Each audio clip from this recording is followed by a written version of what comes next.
Well, in the United States, more and more people are realizing that there's a rising tide of acceptance in the fact that people are going to smoke marijuana, and it's like prohibition against alcohol back in the 1930s. There's a recognition that perhaps the laws are causing more harm than the drugs they're designed to protect us from. I believe the name of the conference is the Final Days of Prohibition. Marijuana has been prohibited federally for 75 years now. December 5th is going to be the anniversary of the repeal of alcohol prohibition.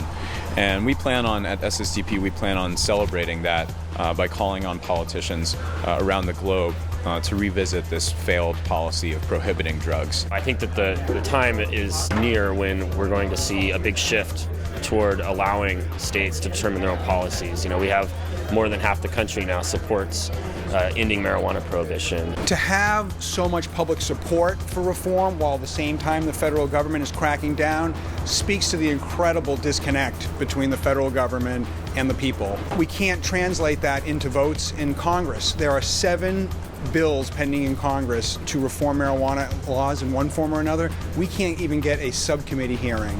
The states are really where all the action is. It's kind of exciting because 2012 is the year that Washington State, Colorado, and Oregon all have initiatives to do different degrees of legalize, tax, and regulate marijuana. If those states pass in a number of weeks from now, when the election occurs, it will change the world. It will really change the world, and it might also change the way things are done federally.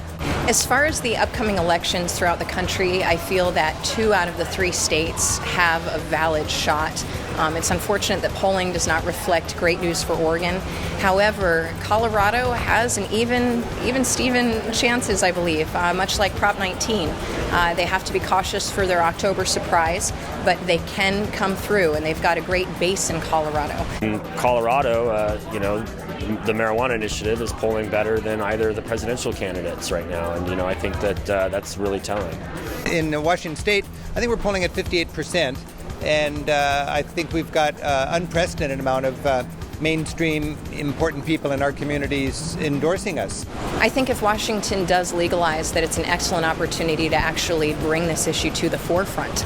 We have a state that's willing to stand up for its electorate, and frankly, that's exactly what we needed. I think California still remains both at the vanguard culturally and is the big enchilada politically, because if it legalizes marijuana, I think the United States does, and then I think most of Western Europe and the rest of the world that wants to go in that direction. Those folks that support ending prohibition need to call their members of Congress, need to call the White House, need to get active, need to push the agenda forward. That's the way we're going to push political change, just like any other movement.